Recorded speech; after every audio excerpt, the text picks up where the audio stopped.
Suspects. All right, boy. You all right? Oh, yeah. Thank you. With a higher chair. Same format. Nothing live during the first section. Then we'll lift that embargo and go into the section for the papers, which you can file from London. And we'll start with Kirsty. Hi, Steve. Kirsty, you all right? Yeah, good, thank you. If I could get your team news first of all, how are things looking compared to what you had available on Monday? No, the same. No changes. Obviously, it was first game of the season, and still a lot of lads really getting up to speed fitness-wise, which I said after the game. I think a lot of clubs are in that position, but just a bit of fatigue, nothing else, fortunately, from the game. Oliver Skipp, will he be available for you, and could we see him coming into the starting lineup? Well, he's definitely available, that's for sure, and it's great that he's here, and obviously we're looking to add some more players as well. Hopefully sooner rather than later, and yeah, if you bring players in, you want them to be pushing for places, and you want to up the competition, and we have a brilliant spirit here and a very good training ethic, and challenge will be embraced by the guys for starting positions, etc. So yeah, everybody that's fit and available will be ready for selection if required. What does he add to your team? Well, I think he's a good young player. He's got quite a lot of games under his belt now in the Premier League. I think now we have a nice variety and balance of midfield options. Obviously, the Premier League demands everything of you, and sometimes a lot of different things, even in one game. So it's always important to have the right strength and depth, in what's needed from game to game, and I believe that Skippy offers us, another real calming influence in midfield that can support our game well. And we look forward to integrating him into the system. And like I said, we have a nice balance in midfield now, and it allows us to pick the right players for the right game plans, which is what we want. Jamie Vardy stopped the headlines on Monday. Yeah. He talked afterwards about how much he puts into his recovery. Can you rely on having him week in, week out this season, and how important will it be to try and keep him fit? Well, it's definitely important to keep all of our players fit, but Jamie doesn't need any sort of special words from me about his capabilities and the impact he can have, and the talent he has, obviously in and around the box will something that will never leave him. So, in terms of keeping him available and keeping him fresh for games is going to be important. He's obviously an older player now with his age. I think that's a fact, and of course, as players get older, they understand their bodies well, and they know what's needed to prepare for games. I think what's important is that we work with him collaboratively to make sure that we do what's right by him in terms of getting him ready for games. I mean, what's good about him is that my experience of him is he's really enjoys the games. He really enjoys what it takes to get ready for a game, and we have to respect that. So he's got a good understanding now of how I work and how we work and what's required from us. And we're obviously getting to know all of the players now, and especially him in what they require to be ready for games as well. And that, to be fair, that's just coaching, that's just preparation, that's just knowing what players sort of need more than what they want. So that'll be the case for him. It is a little bit different with him because of the pre-season that he's had as well. But he's a game player, and he's a match day guy, isn't he? And we need to do our very best to keep him as ready as he can be for them days. You've been linked to everybody. Everybody. Yeah, the list is too long. Yeah, too long to talk about. So there's no names to really mention. I bet standard answer from every manager around the country of every league. When we have definite news, then we'll let you know. But there isn't. We're trying. We want to strengthen the squad. I repeat, the guys are in a great place, did an amazing job last year. Very much want to keep lots of that going. But keeping it going is about adding and strengthening as well. And we're just still in that process with a week to go. One name I will mention, said to be in negotiations with Jordan Ayew. Is it essential you add to your forward line, given Patson Daka's? Yeah, it's definitely an area, Kirsty, that area of the pitch that we'd like to. The question you asked about the midfielders is I want to be in that situation with every part of the pitch, and with what we have in the moment, and obviously some injuries. It's one of the areas that we'd like to strengthen, and I think every area that we'd like to strengthen might not be done in this window, because that's not always the case. But top end of the pitch, because of what you said with injuries, etc., and player availability, I think is something that we're looking at for sure. Finally, from me, your thoughts on Fulham. What did you make of their opening day performance against? Yeah, they played well. Yeah, I mean, Marco's obviously been there good few years now, and has built a really good way and a good team, and obviously they're the same as us, trying to add players, and I've added players recently, and we need to be ready for that. But yeah, obviously a really well coached team and full of players that can make a difference. But I think what we learned from the other night more than anything else is about if we don't do what we can do, then the opponent. It ends up being irrelevant, because this is the Premier League. So every game that we play, we could talk about the opponent and say where the strengths are and how good they are and all that sort of stuff. But it was a great reminder the other day against Spurs that if we don't look after ourselves, then you're not able to look after anything else. So that's really where our focus is. Great, thank you. Thanks, Kirsty.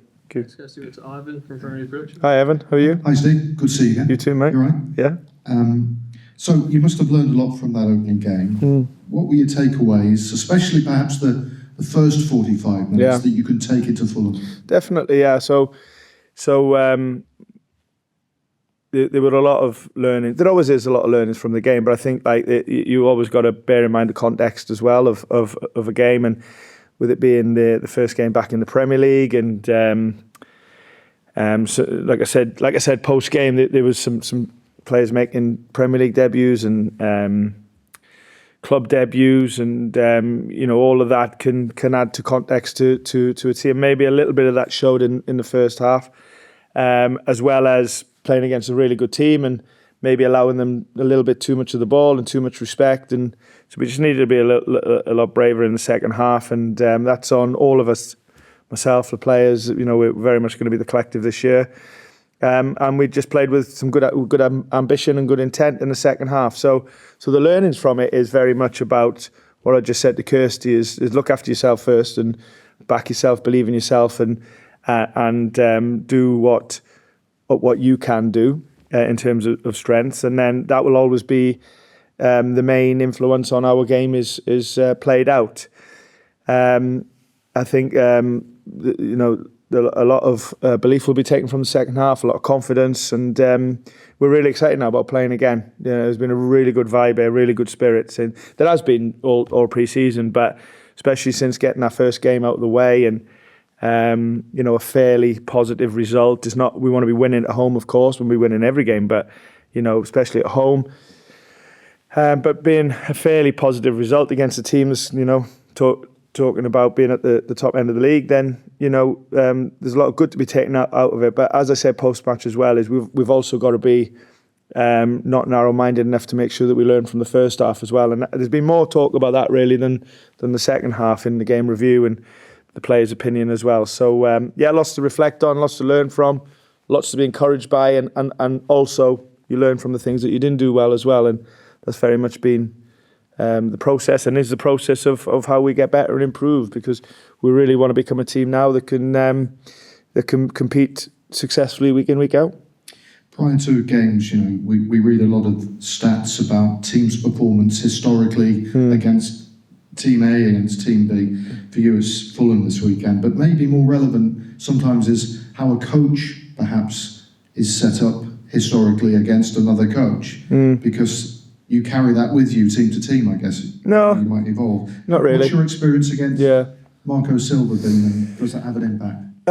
No, I understand the question, but I think I think part of coaching is recognising what you inherit sometimes, and the 3 jobs I've done at senior level have been very different, and I think you have to definitely implement your own ideas and stick to what you believe in and what you think is right. But I also think you have to take into account of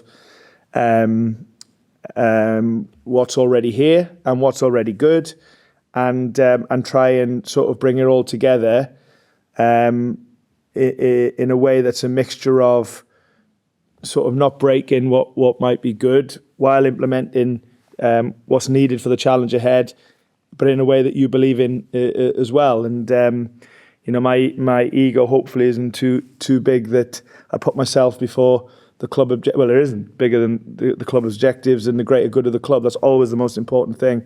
I'm not about my own brand. I'm not about my own success. I'm about the club's success that I work for. That's just the way I am. I'm not saying that a different way is wrong. I'm just saying that's where I am with it. And for me, it's about what's right for Leicester City this year in succeeding in achieving the objectives that we've set ourselves.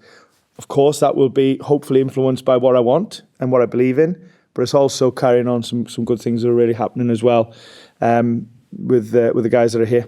And I just wonder though, on that, does Marco Silva similarly, from what you can see, have a style that maybe you are aware of that you can use? Definitely aware of, yeah, and that's normal when you prepare for a game. The amount of detail that you can go into now is everything's available. From observation, from past experiences, from data. You can bring as much as you want now into a table in analysing an opponent, putting a game plan together, and of course all of them things happen, especially at Premier League, because resources are there to be able to do that. But I go back to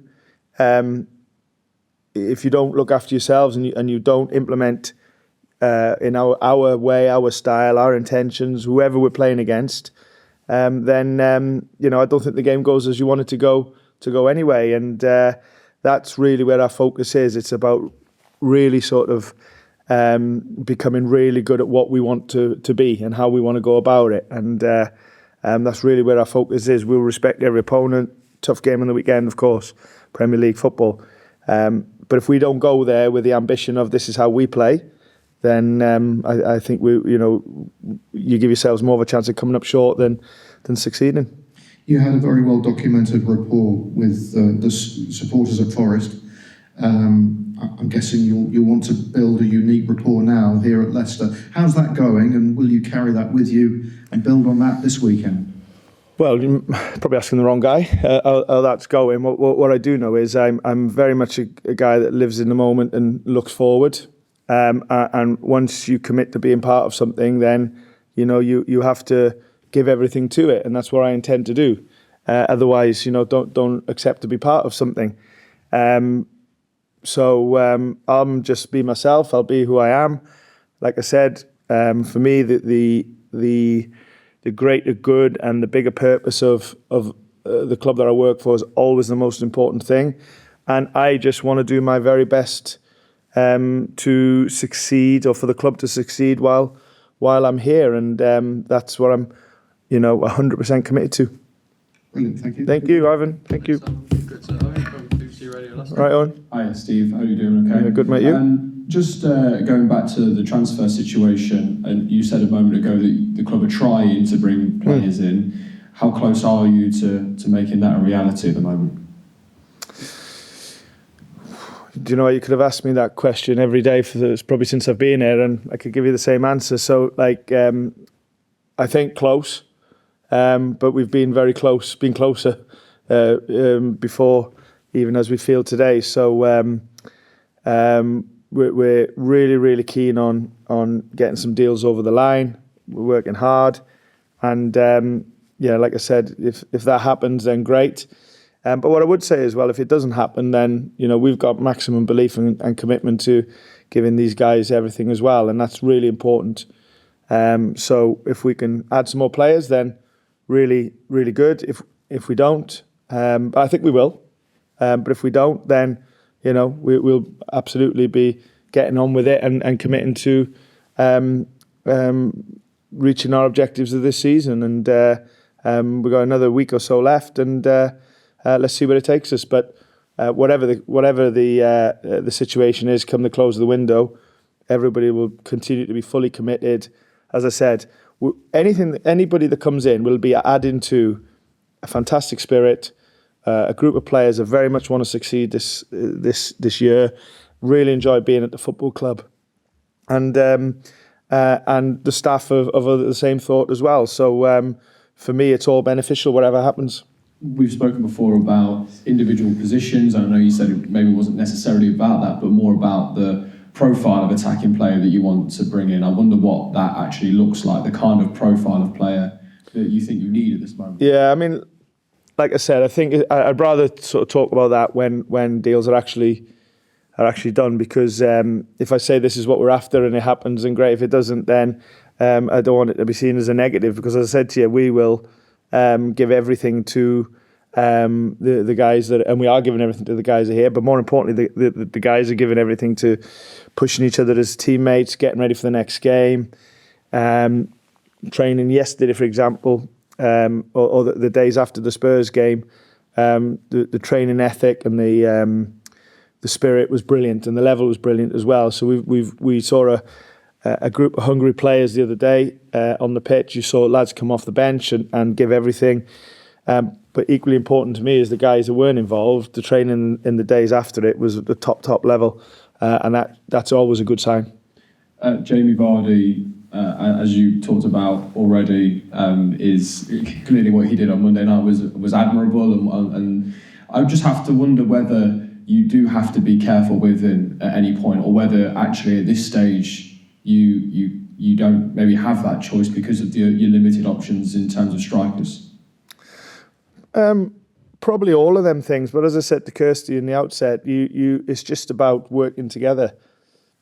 There's so much so much work that goes in now into daily operation of a player, if you like, from obviously the football side of it, with the technical and tactical side, but also the physical and medical, and the data that's recorded every day. You really do get a good sense of a player's capabilities and a player's condition.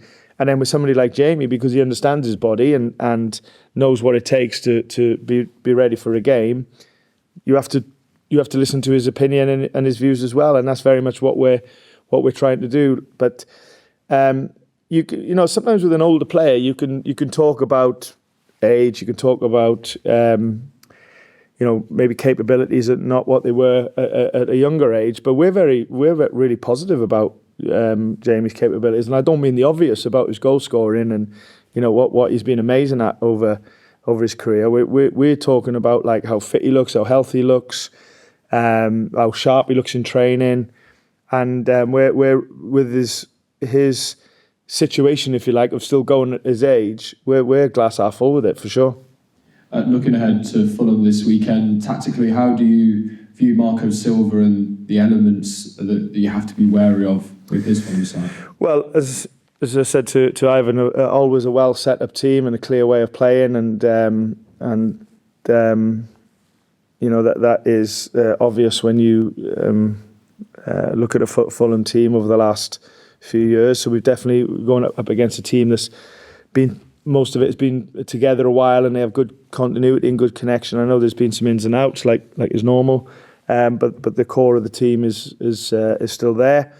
So we'll be aware of that, and we'll respect that a lot. But as I said on numerous occasions, we are really just focusing on ourselves. We're focusing on implementing our way in the Premier League again, and making sure that we establish ourselves quickly back here, and hope that every game we play, what we do has the biggest impact on how a game is played out, and obviously the result at the end. So that's honestly, that is where we are.